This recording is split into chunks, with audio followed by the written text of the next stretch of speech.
elders past and present of the GuriNgai and Awabakal and Darkinoong, as we all stand united here on the Central Coast.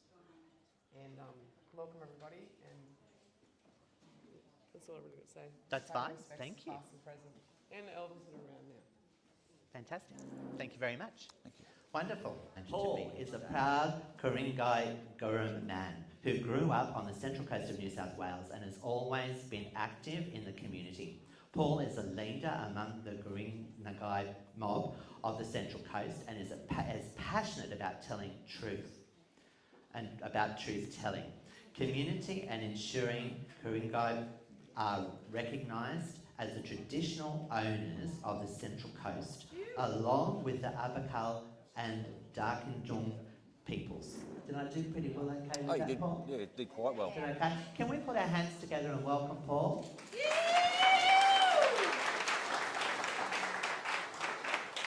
Thank you, everybody. Allah. Hello, in GuriNgai. I've been pretty nervous for the last week leading into this. This is a pretty big thing that's happening in our country at the moment. It's a pretty big thing for all communities throughout Australia.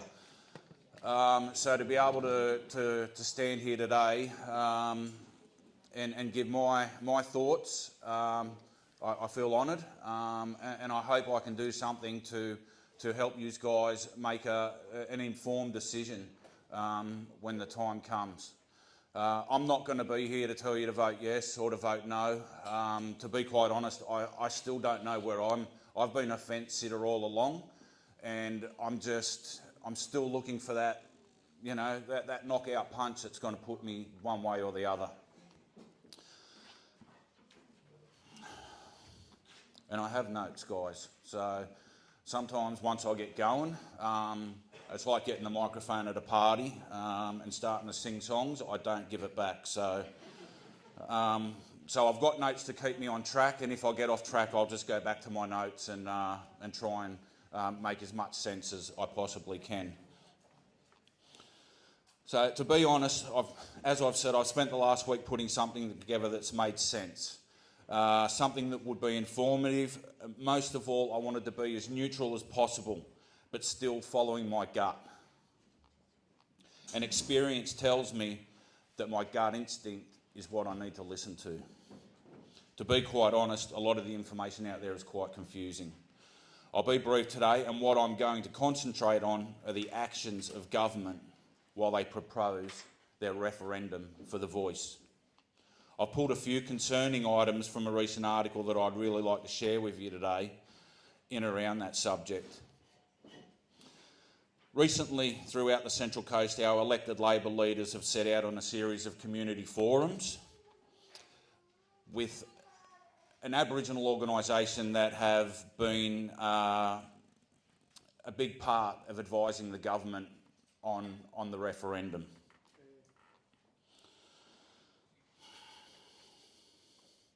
I would also like to say that I wish that the community were able to ask questions in those forums, but they weren't.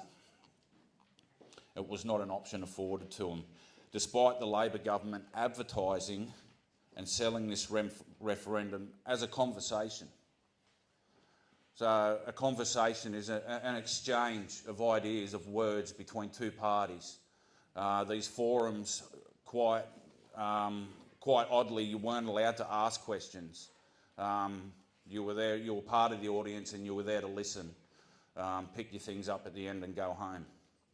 There were no questions to be asked. Today, you have that luxury to ask questions. I'm not a constitutional lawyer. I'm a wall and floor tiler. I'm proud of who I am. I'm a proud Guri man of the Central Coast, of the GuriNgai people. And I'll do my absolute best to honestly answer any question that's put to me today.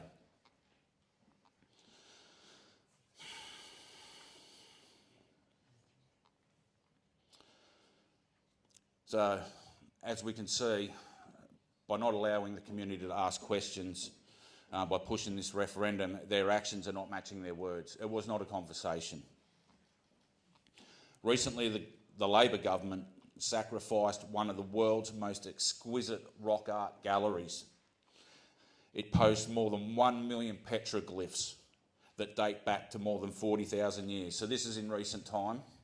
Okay, this is all why the referendum's going. The referendum to change Indigenous lives for the better. Our Environmental Minister, Tanya Plibersek, has allowed the construction of a large fertiliser plant at Murujuga, over 1 million petroglyphs, and a really good link from the Central Coast, Bungari, who I descend from, navigated with Matthew Flinders. There's a piece of art that's been found over there at Murujuga, Damper Archipelago. That is, it's a painting on a rock of a red ship, okay, identical to a painting on a rock on the Central Coast area. So they believe that on Bungari's second circumnavigation that he was responsible for that painting. Just a little bit of trivia there to link us with the Murujuga situation over there. And again, a fertiliser plant. I don't get it. I don't get it. This was to allow the construction of large fertiliser plant. Labor's Environmental Minister Tanya Plibersek rejected an emergency cultural heritage application by traditional owners to stop removal of sacred art. So they put in an objection to it, and it was rejected. Recently, Labor has also pumped $1.5 billion into the Middle Arm petrochemicals plant, a development on Larrakia country, with no consultation with the traditional owners and no consent. This petrochemicals plant is going to support the aggressive expansion of gas production across the Northern Territory, including the Beetaloo Basin and the Barossa offshore gas rigs and pipelines. And it needs to be known that these projects are fiercely opposed by the traditional owners of the land. Our new submarine deal, the AUKUS agreement, will see nuclear waste sent to our Central West communities. Our Prime Minister, while delivering the wording for the Voice to Parliament referendum, got quite emotional, surrounded by prominent Aboriginal and Torres Strait Islander representatives. And just a month later, he was at the coronation of the King Charles III, swearing his allegiance to the same crown that invaded our land, massacred our people, stole our children and stripped us of our culture. A report on stolen generations, the Bringing Them Home report, has sat idle for almost 25 years, whilst our Aboriginal and Torres Strait Islander children continue to be forcibly removed from their kin. The Labor government still ignores its own findings and recommendations of the Economic Inclusion Advisory Committee. Attorney General Mark Dreyfus are refusing to raise the age of criminal responsibility to 14. Currently, we have 10-year-olds lingering in youth detention centres. The recommendations around this issue still remain with no action. In fact, the Dondale Youth Detention Centre that does house 10-year-old children has recently been expanded and not abolished. The archaic commitment to cruelty. So this is really hard to comprehend this stuff. The archaic commitment to cruelty that has Australia on the verge of being the first OECD, the Organisation for Economic Cooperation and Development, nation to be placed on a non-compliance list for failing to meet basic human rights obligations for the prevention of torture. So I'm just going to say that again, just in case nobody heard me correctly.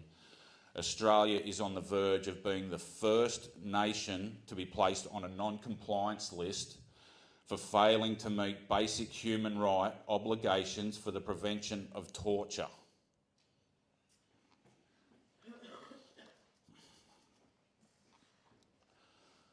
So I've got to ask, what good is having a voice when the people that you're speaking to just won't listen?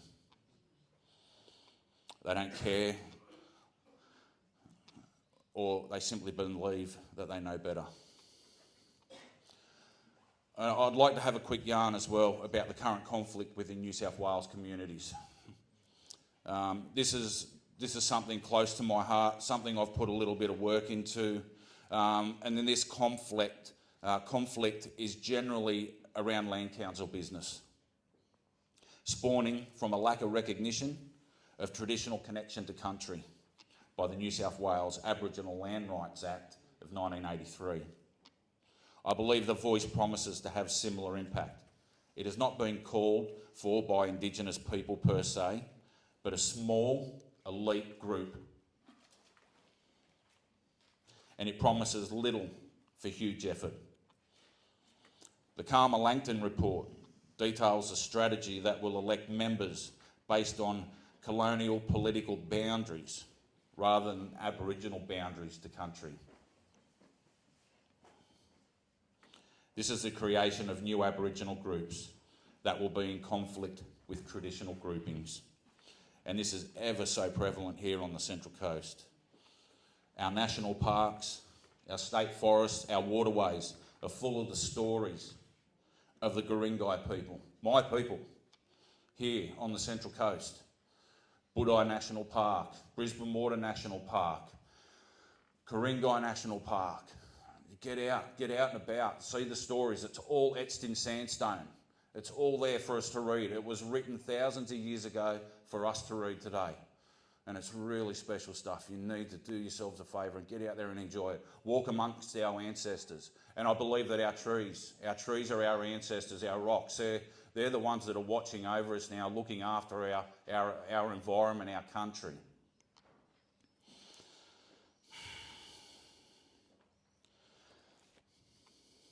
We have research of acclaimed academics, emeritus professors and elders who will all tell you the truth about the GuriNgai people.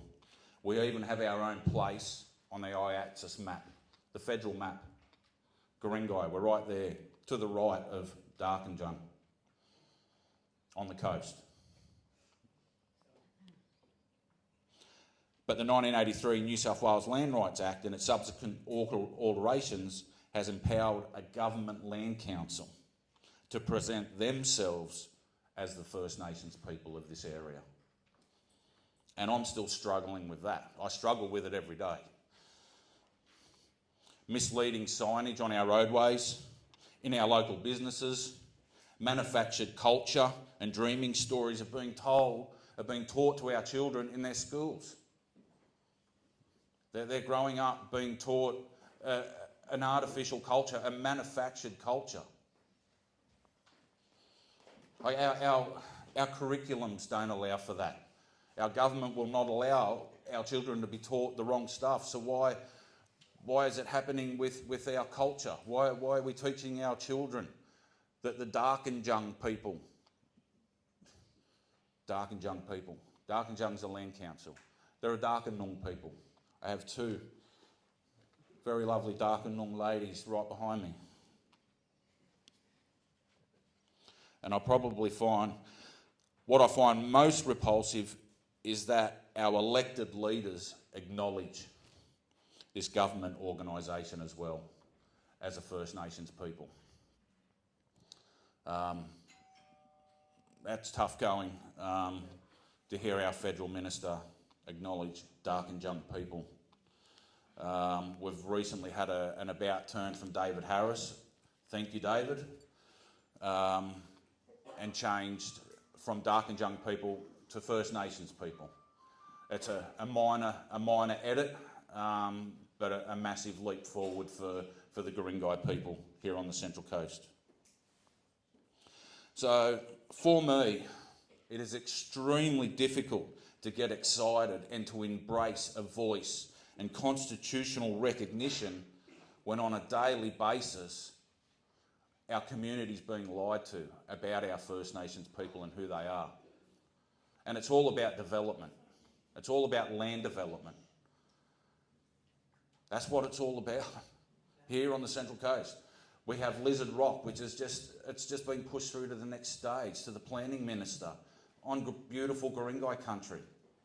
We're fighting hard to save Kariong Sacred Lands, and that area, that Brisbane Water National Park area there that travels Woy Woy Road, has some of the most incredible initiation sites, real special sites to our people. There are songlines all through there. They don't want to know about it. They just want to develop it. And that's really sad. That's what so it makes it really hard for me to jump on board when I can see what's happening to our community, and I can see what's happening to our First Nations people here on the Central Coast. And that's pretty much all I've got to say. I'm more than happy, like I said, to answer your questions. But until our government can start matching their actions with their words, well, I'm still going to be a fence sitter. I know that time's going to run out where I've got to make a decision real soon, but I hope they can give me something that proves what they're doing is right. Thank you.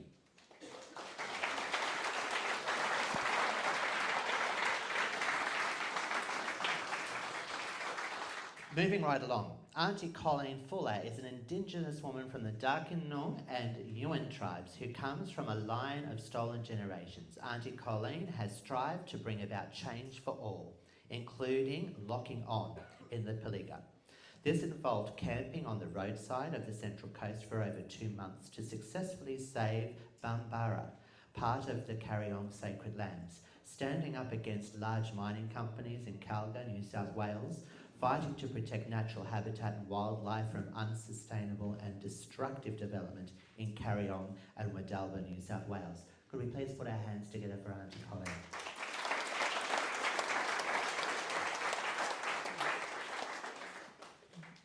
Yes, I'm sure quite a few of you have seen me around the loop. I'm not an activist. I'm not a protester. I just care about our country. When it comes to this referendum, I have a definite opinion on it. My opinion is take it off the table. It is not ready. To get it off the table, we need all races to join together with us and approach your local members and your federal members, state members, Liberal, Labor and the Greens. Tell them, go to the hierarchy, take it off the table. It will never be right until they actually speak and listen to the voices of the traditional custodians. Not land councils.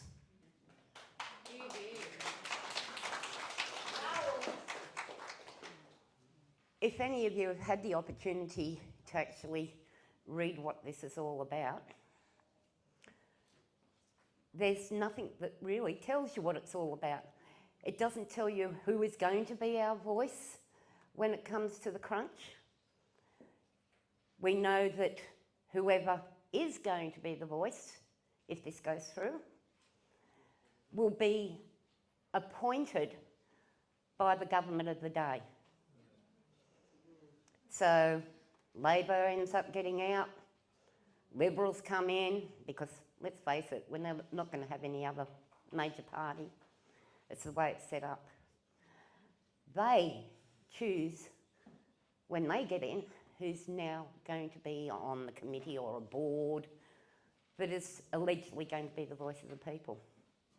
We already have David Harris, who was the Shadow Minister for Indigenous Affairs and now is the Minister for Indigenous Affairs. The local bloodline traditional custodians of the Central Coast have on numerous occasions tried to voice our opinions on different things here on the Central Coast. He won't listen to us. So what's this referendum, this voice, this changing of the Constitution going to do for any of us? And I'm talking about not just the Indigenous people, I'm talking about all races here. It's Australia. We are a multicultural nation now. It's something that is going to affect everyone, not just the Indigenous people.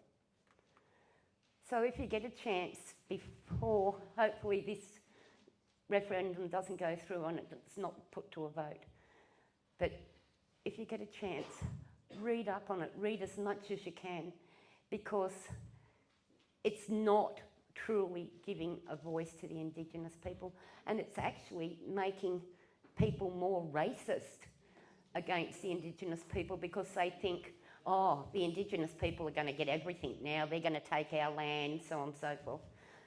We don't want to take people's land. We want people to respect the land that is here. We have our storylines. Our stories are written in the sandstone, and they're there for the rest of our lives. But we have the likes of Darkinoong Land Council here on the Central Coast, and this is happening with other land councils as well, but an example here on the Central Coast. They're at Kariong on Woiwoi Road, right next to an area that, yes, I camped on the roadside to protect, and we won. Right next door to that is where the Land Council wants to develop. They want to wipe out from the ground, they want to take away rock. Where's our stories? Our stories are on those rocks there. We have carvings there. We have in the area there, which traditionally I'm not allowed to go on because it is a men's area, but I have walked on that land with the permission of our ancestors. I spoke to them before walking on the land, and I saw carvings there, carvings that Darkinoong Land Council are saying are not there. Now I walk with a walking frame. I was in a wheelchair when I used to camp on that road there. I know what is there, and they're going to be our voice. No, thank you. They want to wipe out our history. The Central Coast was made up of three main mobs: the GuriNgai, the Darkinoong, and the Awabakal. That's why we stood together. Unfortunately, we didn't have an Awabakal here, but we stood together when the welcome was done because we're neighbours, we're family, whether people like it or not. We didn't interbreed. We knew about you don't marry your cousins, your brothers, your sisters, so on and so forth, before the colonisation occurred. So yes, we're neighbours. At one stage or other, my Darkinoong people would have married into the GuriNgai or the Awabakal. Now, I'm Yuin and Darkinoong. Yuin is the south coast. Darkinoong is the ranges. They did come down to sections of Tuggerah Lake. As I said, I'm Yuin Darkinoong. I was in an elders gathering, an elders Olympics last week, and I met 5 other people who are Yuin and Darkinoong. Now, considering Yuin's the south coast, Darkinoong's the central coast, that'd make you think, oh geez, how? That's so far apart. We didn't have cars back then, but we used to walk up. We have areas where there would be corroborees held, that different mobs from far afield would come and meet here on the Central Coast. the issue once again comes down, because I talk a lot about the Central Coast because I live here and it's part of my mob. Darkinoong knows that that's there. They want to develop it.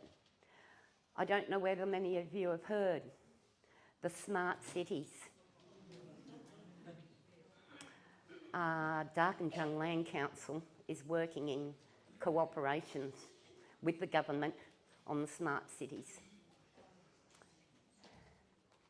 There's a board that they have for the smart cities. One of the CEOs was, I'm not going to name names, I'm sorry, but one of the CEOs of Darkinoong Land Council is actually on the committee, the board for the smart cities. They want to wipe out our true history of the Central Coast for the Indigenous people. And this, once again, is happening all over Australia. That there are now corrupt land councils that are made up of different people from different mobs from different areas. At the moment, our voice isn't being heard. There's a section of land not far up on the edge of the Central Coast line that is getting developed at the moment. It's Awabakal land, which adjoins GuriNgai land. Darkinoong Land Council has said, and it's in print, it's in the Central Coast News, that people that are members of the Darkinoong Land Council will benefit, they will get some houses. I'm not a member of Darkinoong Land Council, they won't let me be because they know I speak out against them. Where's our voice? We don't have a voice. What's going to happen if it goes to a vote? We're still not going to have a voice. I have spoken to David Harris a number of times trying to get him to sit down and have a meeting with the traditional bloodline custodians of what is classed as the Central Coast. If he won't listen to us, how is he going to listen to any other people that are in New South Wales? We've all got the same issues. They're not listening to us. I'm listening to people that are in New South Wales. I'm also listening to people who are in the other states and territories. They're all coming to me and saying, we don't want this. This isn't our voice. We didn't ask for it. And if the people think the Uluru Statement from the Heart was brought in under Liberal now, and they were, yes, yes, yes, yes, yes, this needs to be done. Then when Labor got in, oh, by the way, Labor was against it. I think you're all aware of that. Then Labor gets in, and suddenly they're all yes, yes, yes, yes, yes, this has all got to be pushed through real quick, and Liberals are against it now. Does that make any sense? You know, does that not tell you that they're basically two peas in a pod? You know, they want to fool the public. All races, not just the Indigenous. We need you all to stand together with the Indigenous people and say, no, we don't want this on the table. We want you to talk to the traditional bloodline custodians and then put something together. Not talk to government-approved land councils and whatever. We need it taken off the table. I'm not telling you to vote yes, vote no. I'm telling you, get it taken off the table and urgently. Thank you very much.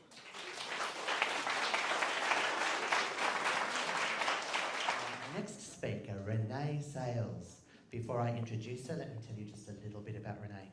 Renee is a respected leader among the Darkinoong mob and is passionate about bringing community together and stopping the ongoing division on the Central Coast.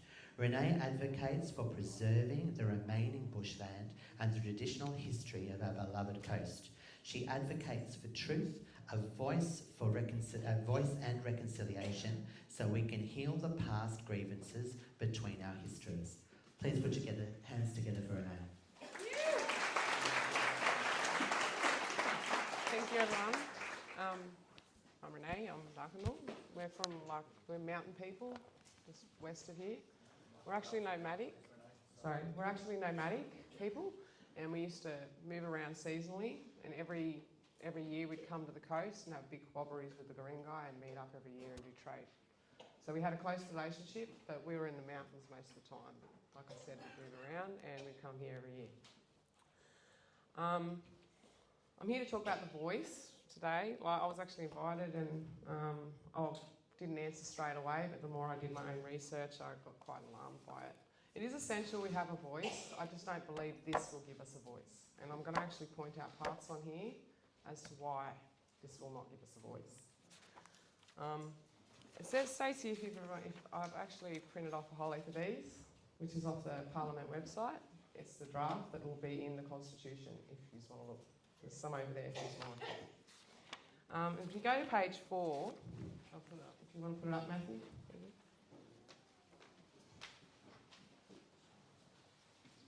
The voice will be an independent advisory body that would be empowered to make representations to the Parliament and the Executive Government on matters relating to Aboriginal and Torres Strait Islander peoples.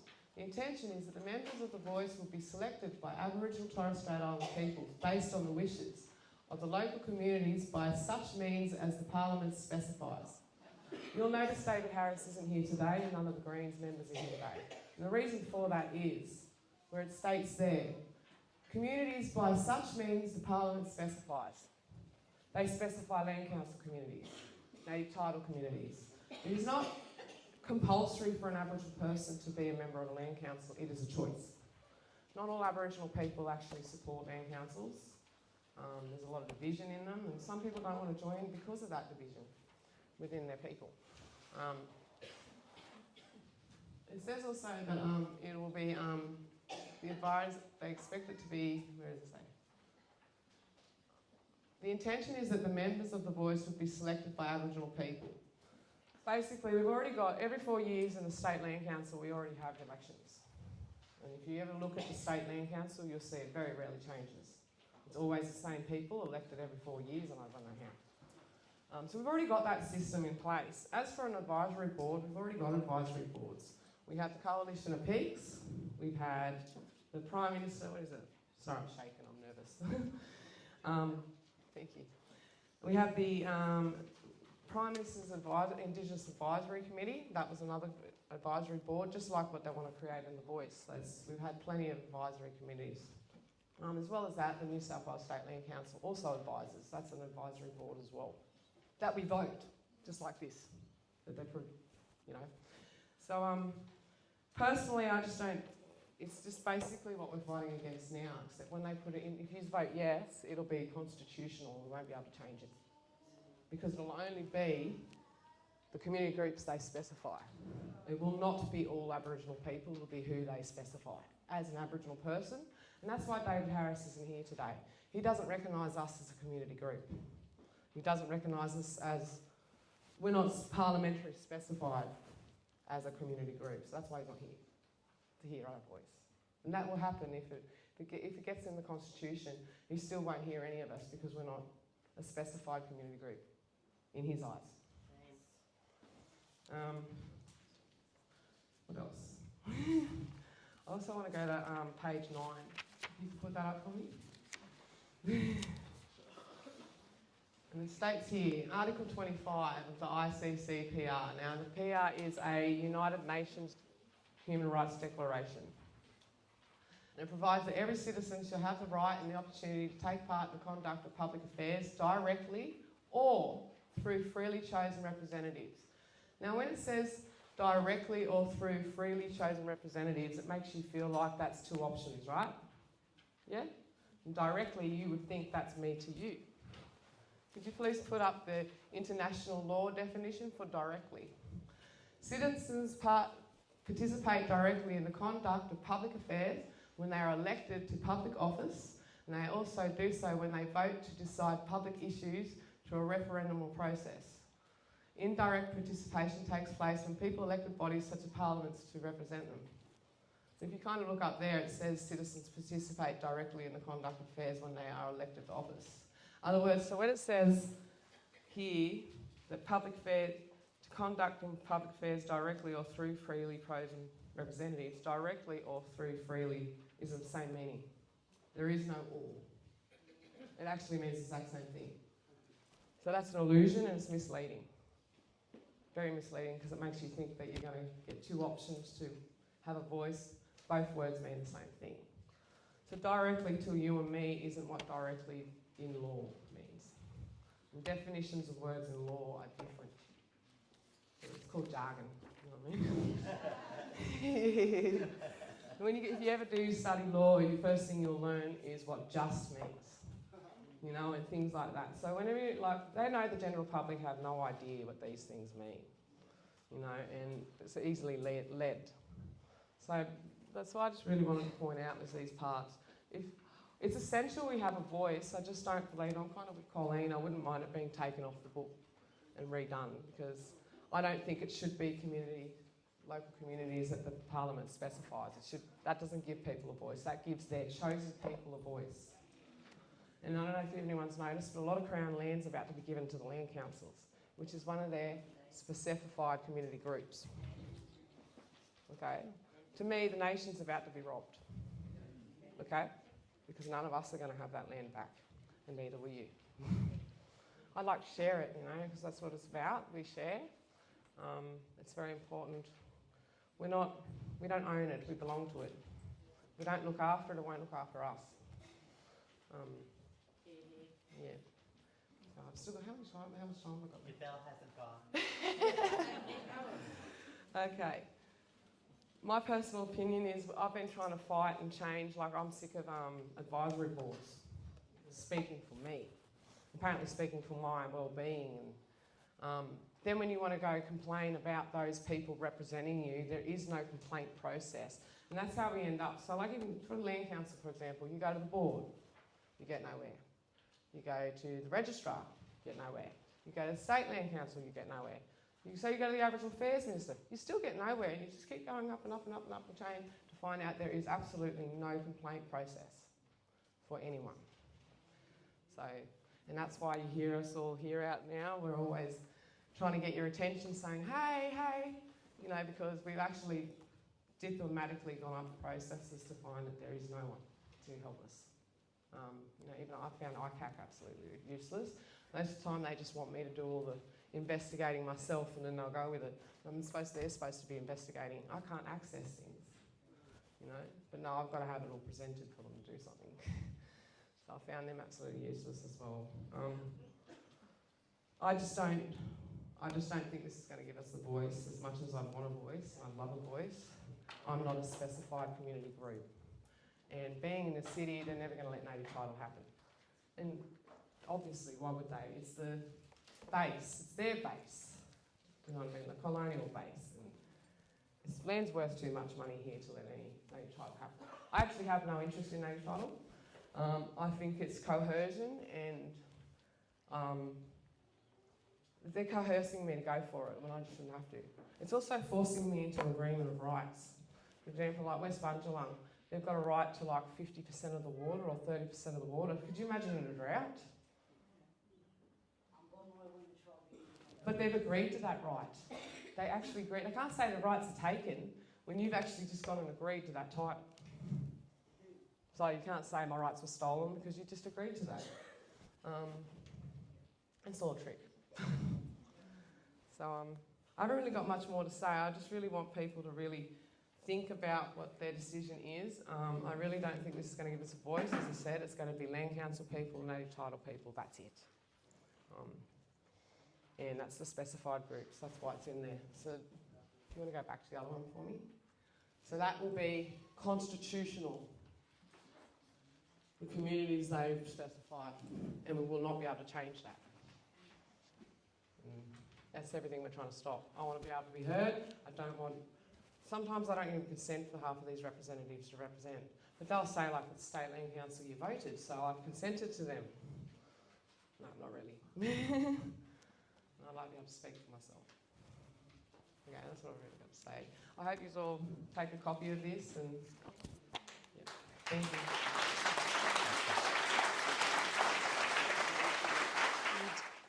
The 7 local custodian land councils, under the signature of Nathan Moran, write all the 7 land councils refund to recognise the GuriNgai. No letter to be sent to the National Native and Title Tribunal, and more recently copied by the DLALC in advance to Kariong Progress Association to support the land development application in Kariong. Okay, I've read a couple of letters from Nathan Moran from the Metro Land Council that do have all the 7 land councils. Just from the top of my head, I can't quite remember exactly what land councils they were. That was around the use of the term GuriNgai. There is a... So the story goes, there was from the early 1800s, there was an anthropologist, I believe it was, John Fraser. He wasn't, his work wasn't believed to be the greatest. So now he adapted that name, GuriNgai, to the mob north of the Hunter River. And I was going to say to our mob too, but I'm actually going to finish with a little bit of information and a bit of research that we've recently come across. So, that is based around the use of the term GuriNgai, and that there is a native title holder on Worimi country that are GuriNgai people.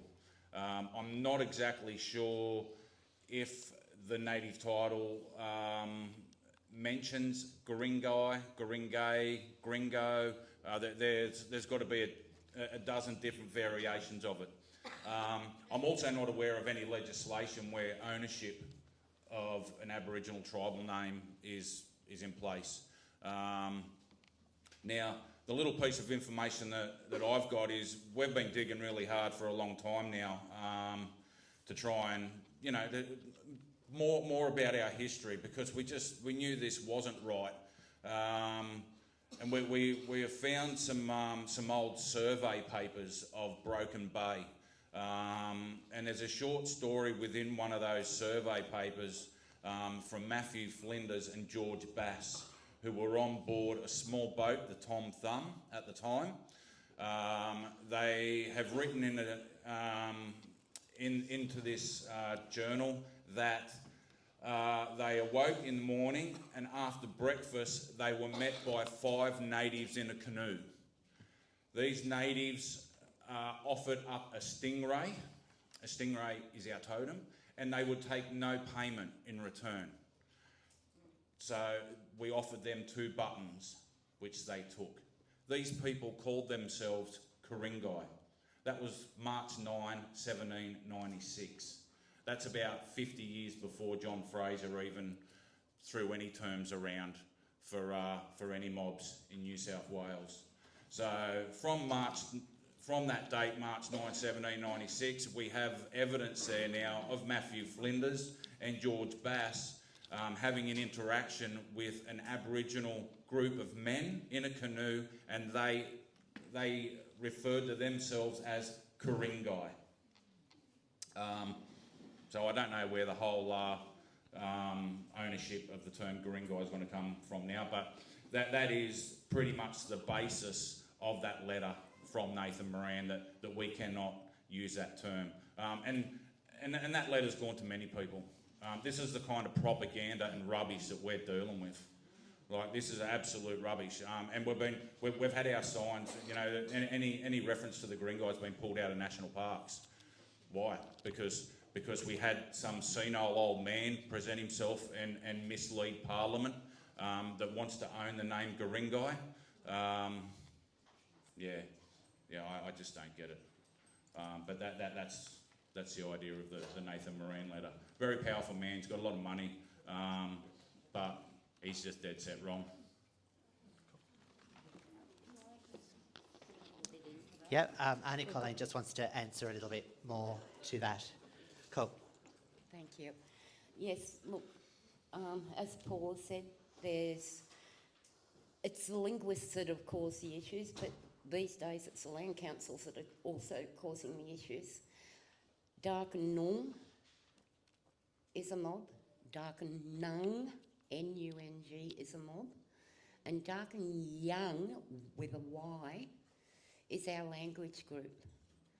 So our history is getting changed by land councils because they're calling it their countries, Darkinoong country. You know, it's putting a bad name on the traditional bloodlines, which are Darkinoong and Darkinoong. It's the linguists that came here to this country that have caused debate. And just people, you know, the wider communities need to listen to the traditional bloodline custodians, because we're the people who have had the stuff passed down to us verbally by our elders, our ancestors. We know who we are. These government bodies don't. Linguists didn't know. They came to us like, for instance, as I've said before, I'm Yuin as well as Darkinoong. Yuin means man. When the linguists came and said, "Who are you?" I'm Joe Blow. The Indigenous people would say, "I'm Yuin. I'm a man." Well, I'm not a man, but, you know, he was speaking to a Yuin man. You know, so this is the misunderstanding, and this is where it's causing different mobs to fight against each other, because the linguists are the ones who gave us our names, because they misunderstood what we were saying. So if people understand that, you know, there is a lot of wars going on in, you know, the Central Coast, other areas as well, about who are the traditional custodians. The land councils aren't. They're not the traditional custodians. And here on the Central Coast, we have the GuriNgai, as I said before, the Darkinoong and the Awabakal, that share what is now known as the Central Coast. Our borders weren't what white man has made them. So we are who we are. We know who we are. Thanks, Aunty Colleen. Next question is for Renee. What time frame for Crown land to be given to land connects? What is the impact on adjacent lands? Adjacent lands? Yeah, You mean like national park lands and stuff like I that? would presume so, yeah. I'm not sure until it happens, to be honest, but it's been in the newspaper already that they're giving land to the Darkinoong Land Council, Crown Land, and to the Orange Lands Council, and I think a GuriNgai with a Q.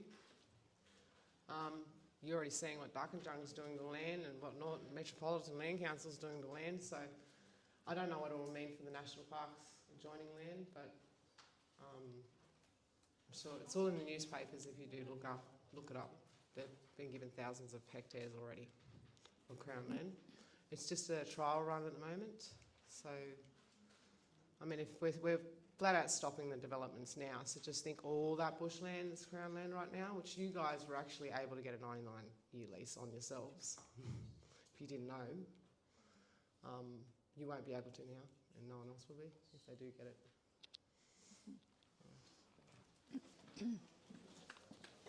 Aunty Colleen, what or who, who or what tribe is selling and developing in Summersby?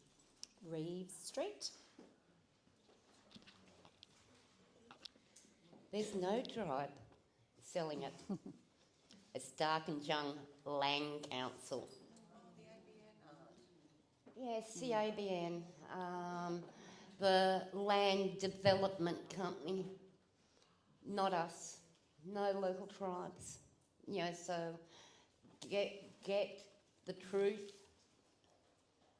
We do not want the lands that contain our carvings, our songlines, or anything like that. We don't want it sold. We do not want it developed.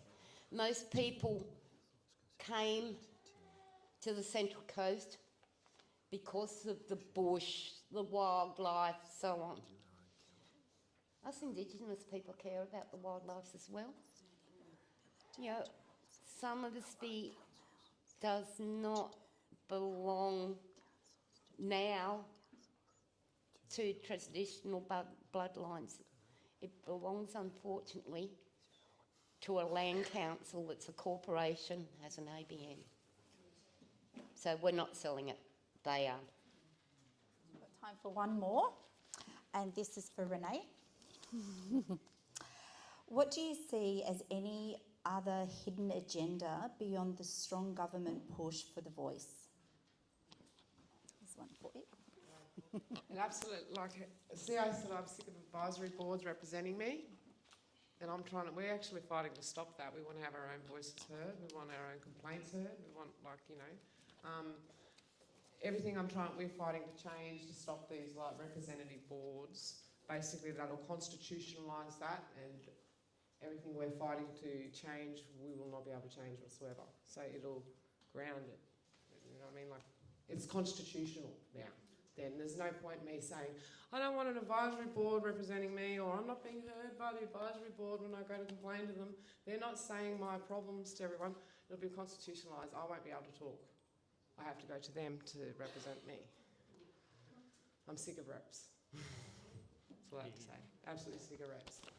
Yeah, so this, as I said, this is a song called When a Raindrop Becomes a River, because it's about all of us coming together. And, you know, I sat with Aunt at a party a few weeks ago and validated her with a poem, you know, about the colour of our skin, you know, because when we talk about reconciliation and that within who we are as people, then there's reconciliation that needs to happen within our own people.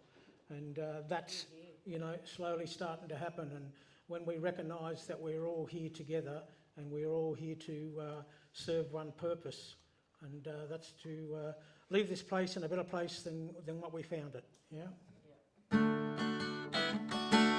So walk with me, talk with me, let the journey begin. Share with me, care with me, let's go places we've never been. 'Cause when a raindrop becomes a river, it'll flow to the sea. Carves out a journey so powerful and free. When we flow and go together, we can see where we've been. And a raindrop becomes a river again. So let's move ahead, put things to bed, and you'll be amazed what we achieve when we believe that our journey can change. 'Cause when a raindrop becomes a river, it'll flow to the sea. Carves out a journey so powerful and free. When we flow and go together, we can see where we've been. And a raindrop becomes a river again. So dance in the rain and heal the pain until it's all clear, 'cause every storm will soon be gone and rainbows will appear. And when a raindrop becomes a river, it'll flow to the sea. Carves out a journey so powerful and free. When we flow and go together, we can see where we've been with unconditional love. Unconditional love. Unconditional love. Our Mother Earth we share, so show her that we care. With